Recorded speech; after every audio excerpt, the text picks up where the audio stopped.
Olá, feliz sábado, um bom dia para você que nos acompanha. Mais uma vez aqui no estudo da lição da Escola Sabatina, aqui da Igreja do Bosque. E hoje, para iniciar esse nosso tema tão importante, nós vamos durante toda a semana, gostaria de ler um texto para que pudéssemos introduzir o assunto do estudo de hoje. Diz assim, ó: Você já sentiu que por mais que se esforce, parece que nunca é suficiente? Muitas vezes caímos na armadilha de confiar na carne, confiar em nós mesmos, em nossos próprios currículos, origens ou obras, como se pudéssemos adicionar algo à nossa salvação. Hoje vamos entender por que Paulo considerou seu passado glorioso como uma perda para poder ganhar o prêmio supremo, conhecer a Cristo e o poder da sua ressurreição. Prepare o seu coração, pois hoje vamos descobrir que a nossa alegria não depende do que fazemos para Deus, mas do que Ele já fez e continua fazendo em nós. Uma alegria te receber. Nesse momento eu convido a nossa querida aqui, que eu posso fazer a oração para iniciar esse momento tão especial. Temos, querido Pai que está nos céus, nós te agradecemos, Senhor, porque em boa oportunidade nós estamos aqui reunidos para aprendermos mais e mais de Ti. Agradecemos também pela proteção que o Senhor tem feito por nós, também pelo discernimento espiritual que o Senhor nos dá a cada dia. Fica conosco aqui, nós te pedimos, suplicamos em nome de Jesus. Amém, Senhor. Bom, nós estamos iniciando o estudo dessa semana. Como sempre eu falo, esse aqui é o nosso guia de estudo. Se você ainda não tem, pode procurar nas plataformas digitais, CPB, onde você pode encontrar para poder acompanhar a gente. Nós estamos hoje na lição 6, que tem como tema Confiança somente em Cristo. Eu sou o Felipe, faço parte aqui da Igreja do Bosque, e como sempre estamos com dois convidados aqui muito especiais, amigos queridos aqui da igreja também. E agora eu vou dar a oportunidade que eles possam se apresentar. Então aqui com a irmã que orou, por favor, irmã, se apresente, fala um pouquinho da senhora. O momento é seu. Muito obrigada. Eu me chamo Valdete, eu sou membro também daqui da igreja. Sou professora, como profissão, e também sou professora aqui na classe, né, da escola. É um prazer muito grande estar aqui junto. Olá, tudo bem? Tudo. Meu nome é Dominique, estou aqui na igreja 9, sou professor, sou da equipe da secretaria com o João já há alguns anos, sou da área de saúde, aproveito o ambiente que eu estou, né, cada dia da semana para levar um pouquinho. Gosto muito sobre a criação,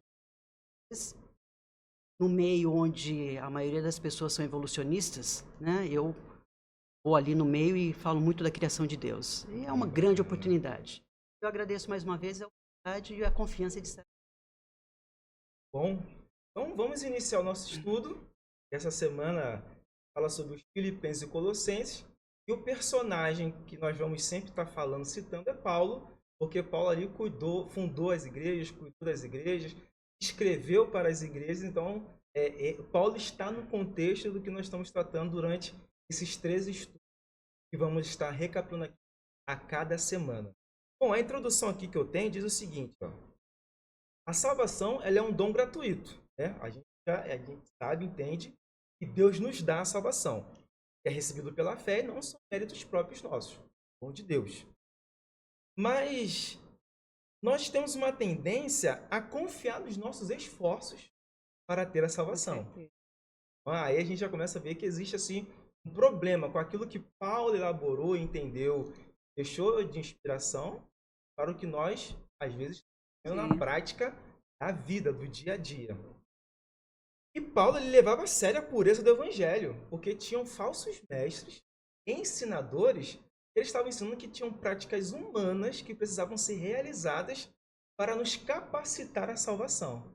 Uma delas, a lição até destaca, que é a circuncisão. Isso. Então, por exemplo, o judeu, ele tinha ali aquela aliança, aquela prática da circuncisão, mas como Paulo foi direcionado a falar aos gentios, então para os gentios já não era uma prática.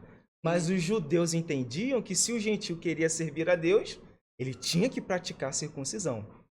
E Paulo falou assim, não, calma aí, vamos entender isso aqui melhor, que não é bem assim. Sim. Agora uma pergunta que eu já quero deixar aqui para a gente começar a discutir.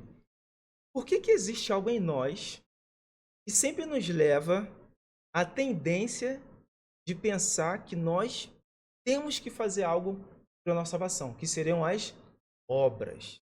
Por que nós pensamos assim, as obras vão nos levar à salvação?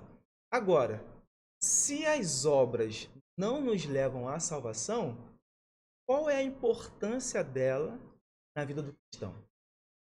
Vamos lá, pode falar. Bom, Pode falar. Paulo, na época, Saulo, ele também agia assim de uma certa maneira, né? Porque você vê, quando ele perseguia os cristãos, e ele fazia isso com muito empenho, né? Com muita fidelidade, ele achava que ele estava realmente provendo aí, não, eu estou bem, estou dentro do que eu preciso fazer. De uma certa maneira, com um pensamento assim, é lógico que ele está achando que ele sim é que estava provendo a sua salvação. Percebe? E nós temos também essa tendência a ser assim. Embora que muitas vezes a gente disfarça esse pensamento nosso em que nós estamos tentando prover a nossa salvação no dia a dia, a gente tenta disfarçar isso, mas no fundo, a gente está agindo. E muitas das vezes parece difícil crer no seguinte, mas eu não vou fazer nada para obter isso? Exatamente. A gente está inserido num contexto, né? O mundo nos cobra a todo momento. Nada neste mundo é de graça. Sim. Só a graça. Só a graça. Então, você quer alguma coisa, você tem que batalhar. Vai lá, estuda, trabalha, conquista. Então, a gente está inserido no meio que a gente é cobrado. A gente tem que fazer alguma coisa. E aí, de repente, vem a graça imerecida. E aí você fica olhando e você fica se cobrando. Olha, eu preciso estudar mais, eu preciso ser dizimista, tudo isso é importante. Mas a gente vai ver na lição que não é para salvação. Né? E também, se Exatamente. você analisar isso que você acabou de falar, né? Mas, quando você fala assim, olha que você já está se prendendo ao fato de que você precisa. Exatamente. Quando, na realidade, nós entendemos e estudamos bastante para isso, e ainda falhamos, porque a gente não é plenamente correto, vamos falar assim, isso é voluntário, é uma coisa involuntária. Essas obras, né, que diz aqui, olha, se isso é verdade, qual o papel delas na nossa vida ou na nossa salvação? As boas obras. Tem que ser uma coisa natural, ela tem que vir lá de dentro naturalmente, é espontâneo. Você nem percebe o que está fazendo. Uma consequência do sentimento de gratidão pelo que Deus fez por nós. Exatamente. Totalmente o contrário, né? É antagônico. É que você se cobrar pela sua salvação e como a gente acaba se cobrando todo dia, né? Sim. Não tem problema nenhum. Eu preciso estudar mais, me empenhar mais. Mas eu fico como se eu estivesse barganhando com Deus. E não é isso. Parece que na mente tem aquela balança, Exato. né? Tô ficando perdido, Exato. tô ficando salvo, né? E você sabe que isso é bastante perigoso. Sim. Muito perigoso. Né? E até os nossos amigos que estão nos vendo, nos assistindo, é interessante eles pensarem também que, assim, nós temos que, para conhecer, para alcançar todo esse conhecimento e até ter atitude, temos que buscar a palavra, temos que estudar, temos que fazer a nossa parte. Porque à medida que, a princípio, é meio ruim, talvez, as pessoas não têm muito o hábito, né? Por exemplo, eu conheço uma pessoa bem próxima de mim que fala assim, mas eu começo a ler a lição, começo a fazer um estudo bíblico, me dá sono. Então, a princípio, pode ficar meio difícil para as pessoas buscarem esse conhecimento, mas, com o tempo, sabe aquela coisa de todos os... Aquilo vai se tornando natural na vida da pessoa. Hábito. E nós, até essa coisa espontânea de nós praticarmos as boas ações espontaneamente, como nós falamos, provém dessa maneira, dessa contemplação, desse... Então, uma coisa liga a outra. Indo um pouquinho mais à frente, então a gente vê que Paulo faz um alerta aos filipenses. Sim. Então ele fala assim, olha, Existem cães entre você, palavras fortes que ele usou, né? Forte, muito. Exato. Cães, maus obreiros, né? Pessoas estavam ali querendo ensinar coisas que não condiziam com o evangelho puro, né? Que Jesus veio demonstrar aqui na Terra. E até pelo a compreensão equivocada até dos antepassados, como eles estavam vivendo aquilo tudo. E a gente viu que o antídoto para essa influência desses falsos mestres era alegrar-se no Senhor. Sim. E alegrar-se no Senhor é o oposto direto a confiar na força humana. Aí eu pergunto aqui para o meu irmão Dominique, como que esse ato de alegrar-se no Senhor, ele pode servir como uma barreira contra as falsas doutrinas? Isso, essa pergunta é interessantíssima. É. Primeiro a gente tem que entender o que é alegrar-se no Senhor. Alegrar-se. É um sentimento passageiro, um sentimento que de vez em quando eu venho na igreja, aflora, né? É uma alegria, como uma alegria de conquistar alguma coisa, né? Um bem material. Não, é muito mais que isso, né? O ato de alegrar-se no Senhor não é apenas uma emoção ou alegria passageira, mas uma postura espiritual, que a Val acabou de falar. É o estudo todo dia, é você caminhar com Deus. Isso é alegrar-se no Senhor. Consciente, profundamente ligado à verdade bíblica. Isso é alegrar-se no Senhor. Não é somente um sentimento. Constante, né? Constante. Eu aceitar Jesus, compartilhar, e participar, e estudar, certo? Isso é confiança em Deus. E aí, quando a gente entende o que é confiança em Deus, ela serve de barreira a alguma coisa? Né? A gente já está naturalmente trazendo ali o conhecimento que vai nos impedir de cair nas Exatamente. armadilhas. Estudo da Bíblia. Eu me alegro no Senhor. Oração, comunhão. Quem encontra satisfação espiritual em Deus não sente necessidade em buscar novidades doutrinárias. Estão Olha, bem. que bacana. Não é verdade? É Assim, eu tenho um amigo meu que quer saber muito sobre a nossa religião e pergunta muito para mim e manda vídeo.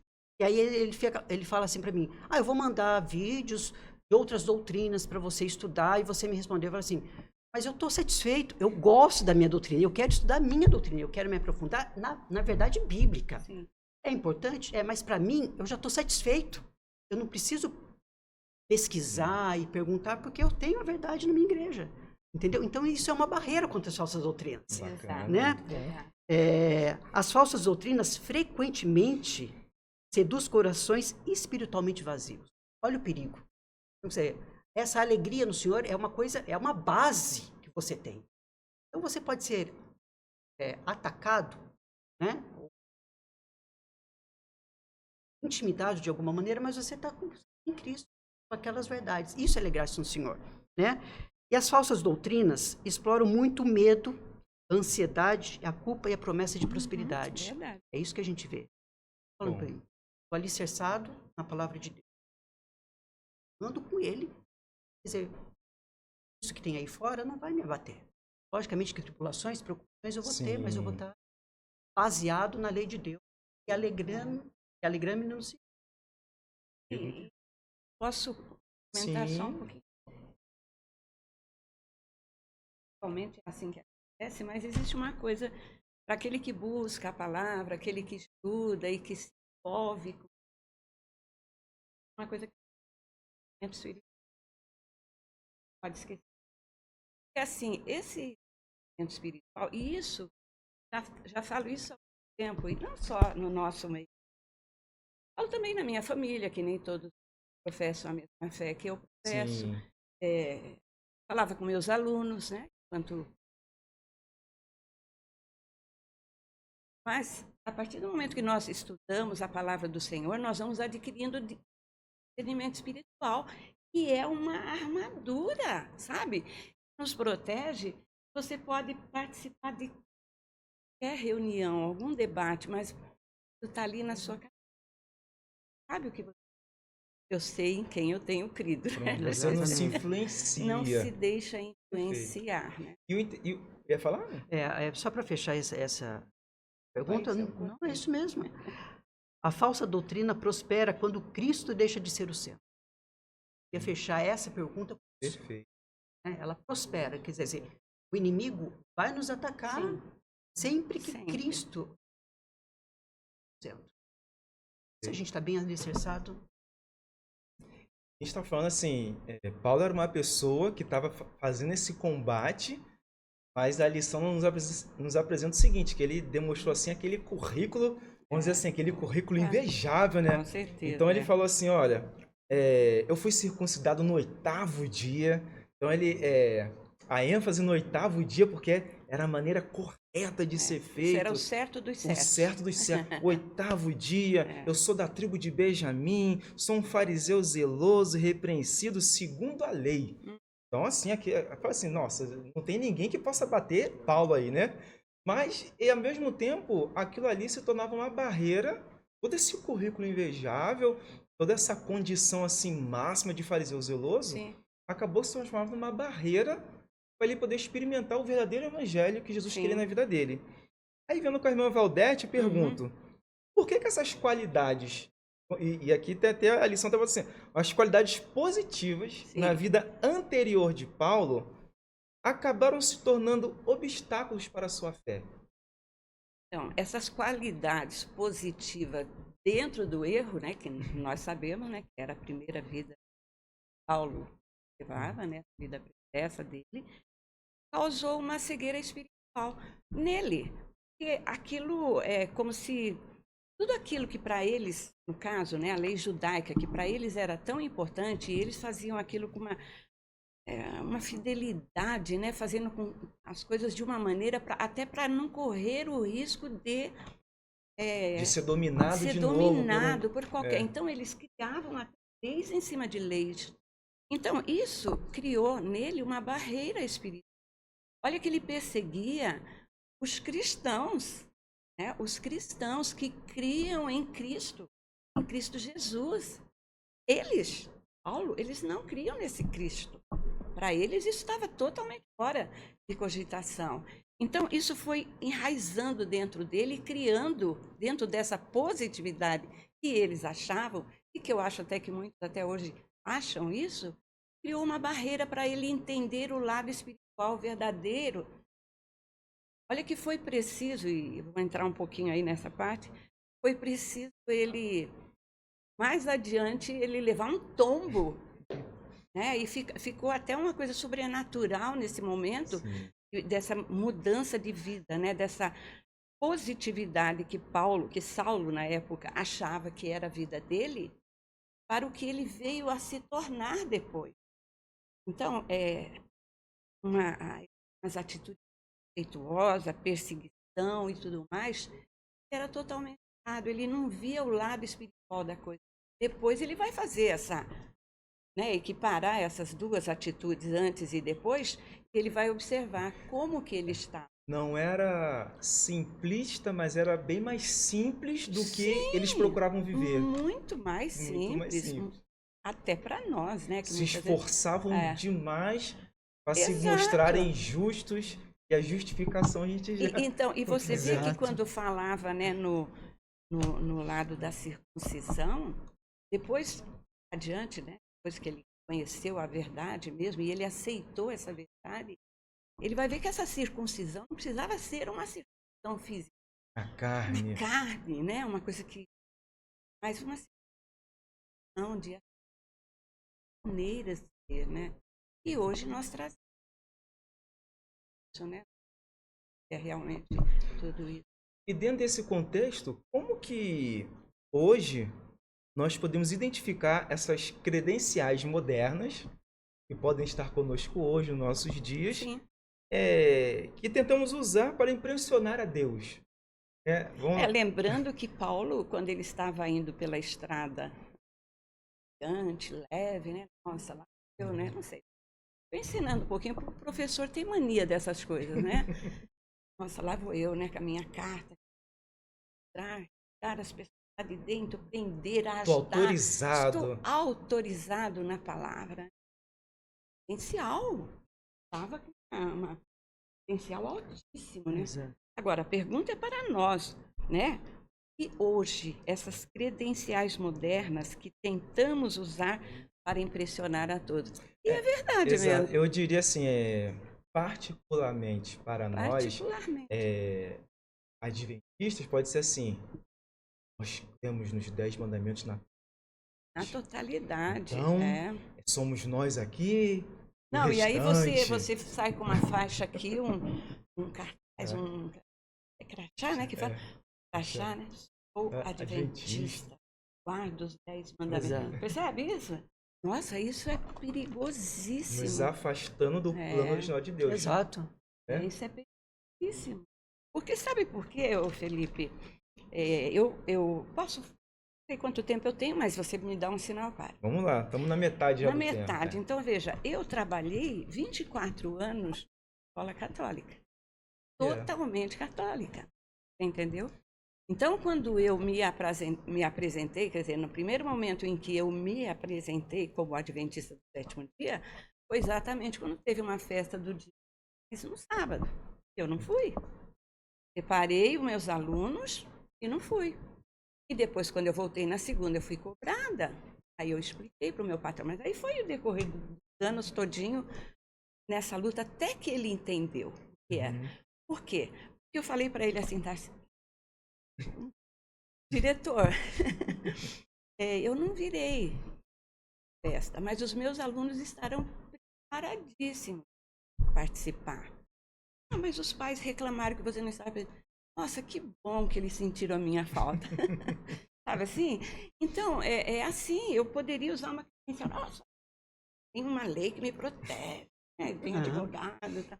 Então, a gente tem que ter muito cuidado com isso. E só isso essas pessoas. Não é esse o nosso objetivo. O objetivo é trazê-los. Exatamente. Né? E a gente continuando aqui, a lição desenrolando, a gente vê que chega um momento que Saulo se encontra com Jesus no caminho para Damasco. Sim. E ele agora começa a usar uma linguagem que a lição até tá assim, que é meio comercial, né? Foi ganho e perda. Aí ele muda os valores da moeda do judaísmo para a moeda do céu. Então, tudo que antes era lucro para o seu orgulho passou a ser considerado perda para a causa de Deus. Ficou assim, uma linguagem, creio que ele usou aquela linguagem que pudesse fazer as pessoas entenderem do que ele estava falando, estava contextualizando. Aí eu vejo que o irmão Valdete aqui, que a lição trouxe essa inquietação, trouxe essa provocação. O que significa, na prática, fazer uma contabilidade espiritual hoje em dia? A gente vê ganho e perda, sim, lucro, ganho. O que significa? O que seria isso? Colocando na balança Na toda balança, hora, né? E é o que a gente faz, né? A gente está sempre, eu pelo menos, né? Eu estou sempre analisando, agora falando da minha vida financeira, eu estou sempre analisando a minha vida financeira, né? Não posso só aposentar, então tem que estar dentro desse critério. Mas olha só, me baseando na história de Paulo, o que para Paulo, quando ele dizia, né, que para ele, se ele morresse naquele momento ali, para ele era lucro, porque ele estaria perto de Cristo. Né? Ele cria nisso, né? Agora transformado, fazendo todo um trabalho para ele morrer agora naquele momento, é lucro. Mas ele sabia que ele tinha que viver. Por quê? Porque viver para ele, mesmo sendo preso, que era a constância da vida dele, era estar em algemas, era a oportunidade que ele tinha de falar de Cristo para as pessoas. Aí disse, viver para mim é Cristo. Exato. Exato, viver para mim é Cristo. Agora, por exemplo, essa contabilidade espiritual que eu hoje, me trazendo para a pauta, eu tenho que me policiar sim, sabe assim? Porque eu sei que no final dessa minha caminhada espiritual, eu tenho um alvo a atingir. Eu quero atingir esse alvo. Mas eu tenho que entender também que dentro dessa contabilidade, o meu estar vivo é importante. Eu sou uma ferramenta, um instrumento de trabalho para o Senhor. Então, eu tenho que estar atenta a todas essas coisas, sabe? E também, não sei, de repente, levando para um outro lado, nós temos que estar atentos, porque o inimigo, ele está sempre em busca de brechas. Tem que ter cuidado para não deixar brechas pela minha caminhada espiritual, para que ele possa ser. Pelo contrário, eu é que tenho que observar as brechas, ganhar as brechas, falar de Cristo, sabe? Então, tem um jogo aí de ganhar, de perder, né? Sim. Tem um jogo de ganhar e perder. Eu quero estar até o final desse jogo, para ganhar para Cristo, não para perder. E a lição, ela cada vez mais vai clareando como é que é a mensagem que Paulo vinha trazendo para a gente. E ela traz assim, ó, estar em Cristo abrange todo o plano da salvação. Sim. Só que, muitas vezes, as pessoas têm essa ideia da justiça própria, que é baseada na lei. Mas Paulo traz o contraste do quê? Da justiça de Deus, que é baseada na fé. Sim. E eu pergunto agora pro meu amigo Dominique, o que muda na vida da pessoa quando ela deixa de buscar uma justiça própria para aceitar a justiça de Cristo? Muda tudo, né? Justiça própria. Fala assim, só justiça própria, justiça dos homens, né? Baseia-se nos méritos pessoais, né? Obras, desempenho religioso ou moral, né? O que eu fui, o que eu fiz, de alguma maneira nos gera um certo orgulho. E aí está o perigo, né? O orgulho, eu fui pesquisar, tem dois significados. O orgulho de você estar feliz, né? Por exemplo, eu olho para a Luísa, sempre falo assim, essa menina é meu orgulho. Luísa, nossa diretora jovem aqui na igreja. É uma felicidade, né? Pelas conquistas dos nossos filhos. Falo isso para o Pedro também. Esse menino é meu orgulho. Então você está feliz. Mas agora, no contexto espiritual, é bem diferente. Tá? Eu fui pesquisar um pouquinho o que é o orgulho na Bíblia. É um pecado grave. Vamos lá. Certo? Um amor desordenado. Olha essa palavra. Nossa. Um amor desordenado por si mesmo que leva a desprezar aos outros e a Deus. Então, a justiça própria gera orgulho. O que é esse orgulho? Simplesmente é o que caiu Lúcifer. Né? A humanidade, o que estamos passando, que começou no grande conflito lá atrás, foi gerado pelo orgulho. Então, quer dizer, é um grande problema, certo? E a justiça de Cristo é antagônico, é totalmente oposto, né? A justificação é o que Cristo fez por mim. Nada, absolutamente nada que eu posso fazer vai contribuir para a minha salvação. Quando eu falo de justificação, é Jesus na cruz, certo? Logicamente que depois vem a santificação. A gente conversa muito isso, né, Val? Sim. Eu gosto de fazer uma analogia, a Val já conhece, já viu, da área de saúde. Gosto muito. Eu gosto de fazer, principalmente para os jovens, quando eu vou falar para os jovens, a justificação é o soro antiofídico. Você foi mordido ou picado por um animal peçonhento, nada que você vai fazer, absolutamente nada vai te salvar. Você não vai ter tempo, nem disposição, nem organismo para fazer. Você tem que correr e tomar o soro antiofídico. Essa é a sua salvação. Quando você olha para a sua salvação, eu não posso fazer nada, absolutamente nada para a minha salvação. A santificação, aí é diferente. É o caminhar todos os dias. Subir os degraus. Que são as vacinas que você toma durante a sua vida. Você cria o anticorpo. Estudo da Bíblia, é a comunhão, é alegrar-se no Senhor. Entendeu? Então, essa é a justiça de Deus, né? O centro deixa de ser o ser, né? O homem. E quando eu consigo obedecer e passar a ser o que Cristo já fez por mim, quer dizer, não faço nada. Jesus fez tudo por mim. Então, você é dependente da graça. Exatamente. Dependente da graça de né? Cristo. E a gente foi vendo aqui, que aí chega um momento que a lição apresenta que Paulo agora compara a nossa trajetória como ali um atleta, um corredor, alguém que está naquela disposição na luta diária para conquistar um alvo, um objetivo. E conhecer a Jesus, ele é um processo contínuo. Mas muitas das vezes, aquilo que nós fizemos, ou aquilo onde estamos, ou aquilo que vislumbramos, ele pode trazer algumas amarras para a nossa vida. Né? Pode causar algum problema, algum ruído nesse nosso processo com Deus. Eu volto aqui até para o meu amigo Dominique, onde a pergunta diz assim, ó, qual que é o perigo de ficarmos presos aos pecados ou conquistas do passado enquanto tentamos correr a vida cristã? É interessante, quando a gente vê um maratonista, corredor, como o Paulinho, né, sabe tudo sobre isso. Quando a gente assiste uma maratona, quantas vezes o corredor olha para trás? Pouquíssimas vezes, não é isso? A gente vê mais no final, exatamente, Felipe, mais no final da corrida, né, que ele dá uma olhadinha muito rápida. É a mesma coisa quando a gente está dirigindo, né? Eu lembro quando eu fui dirigir, meu pai falou assim, a primeira coisa que você vai fazer é acertar o retrovisor. Por quê? Você vai olhar para trás muito rápido, porque o seu foco é na frente. Então, você não vai ficar procurando o retrovisor, Dominique. Você olhou menos de um segundo, você já viu o carro e olha para frente. Isso é interessantíssimo.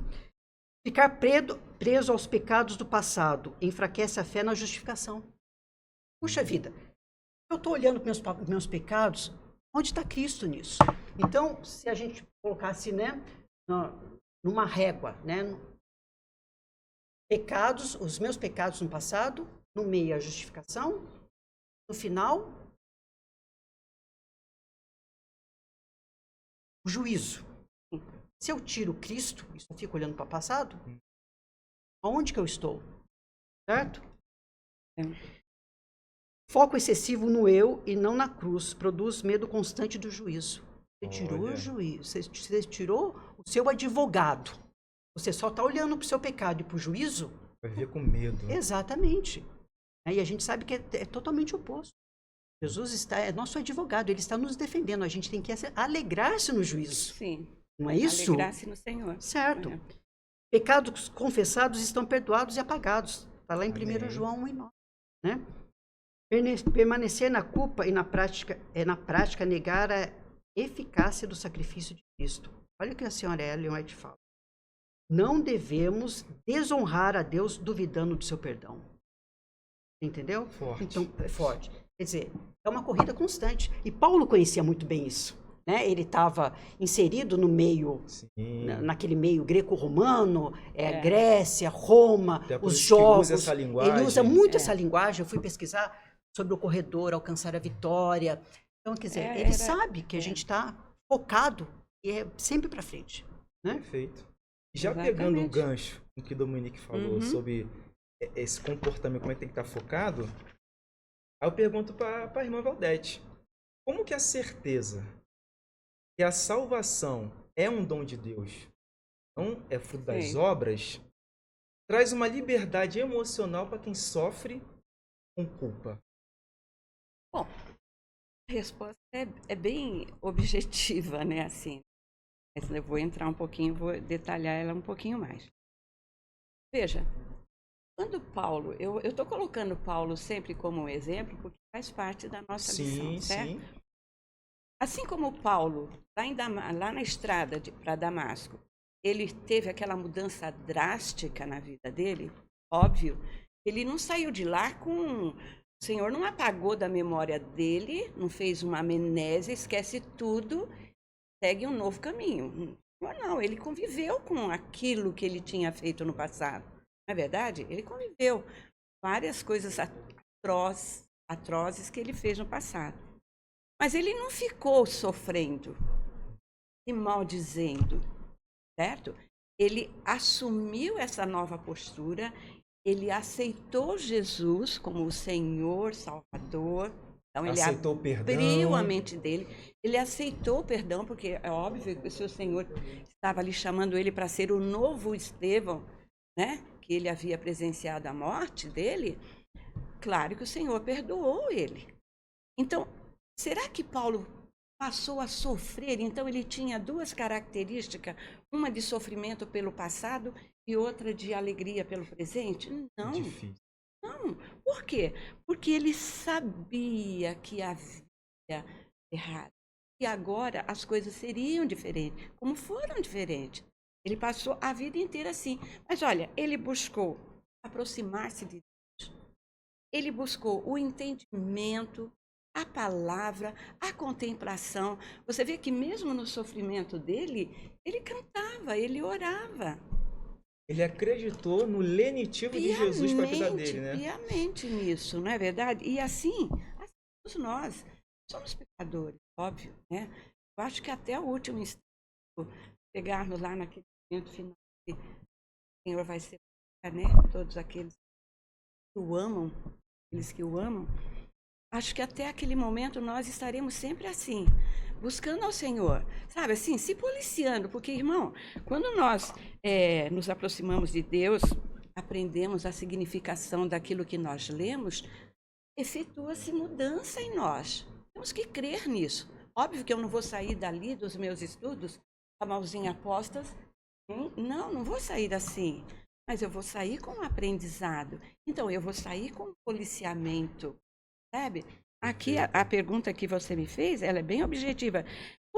Como a certeza de que a salvação é um dom de Deus e não fruto das obras traz liberdade emocional para quem sofre de... Aí, eu saber que o Senhor me perdoa. Quantas vezes eu pedi perdão a Ele, Ele me perdoa. Mas quantas vezes eu cair e levantar e buscar Ele? Perfeito. Percebe? Então, tem que haver um movimento da nossa parte. Nós não podemos ficar... Muitos pensam assim, irmão. O Senhor morreu por mim na cruz. Salvo para sempre. Não é assim. A nossa caminhada como irmão, essa santificação, é uma caminhada, é degrauzinho por degrauzinho, cada dia. E você observa que há mudança em você? Observa, porque você é um ser criado por Deus. Você percebe, sabe? E quando você faz alguma coisa errada, na mesma hora você se policia, não me repreende. Percebe? É assim. A vida é isso. O que eu acho espetacular na vida de Paulo é a sua sinceridade. Deus está atrás de pessoas sinceras até o final. Se você olhar a vida pregressa de Paulo, ainda Saulo, ele era sincero naquilo que ele fazia. Fiel. Sincero, ele tinha a convicção de que estava defendendo o seu Deus. Uhum. E aí, toda essa sinceridade dele, quando ele encontrou com Jesus, se transformou. Ele aceitou e continuou sendo sincero. Logicamente, tinha todo o passado dele, mas como a Val falou assim, bola pra frente, vamos lá, agora eu entendi o verdadeiro evangelho. Salvos pela graça, unicamente pela graça, né? Então, quer dizer, Deus procura as pessoas sinceras. Até no final, a sinceridade vai contar. Perfeito. Meus amigos, o nosso assunto hoje foi tão bom que o tempo voou, né? E já são assim, tem 3 minutinhos para acabar. E eu vou lançar 3 minutinhos. E eu vou lançar aqui um desafio para vocês. E aí, em 30 segundinhos, passe assim o seu recado, aquilo que você entendeu, deixar essa mensagem para quem nos acompanha, quem nos assiste, está relacionado com a lição, para poder passar essa mensagem. É rapidinho, 30 segundinhos, para a gente poder finalizar.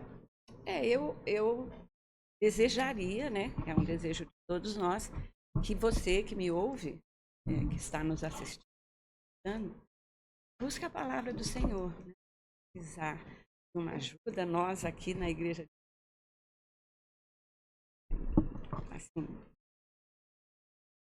como eu diria, dispostos, né? E sempre apostos para poder passar, ensinar, ajudar a pessoa a entender. É importante saber que nós não conseguiremos chegar ao nosso objetivo sem a ajuda de Jesus. É Ele que nos cuida, é Ele que nos salva.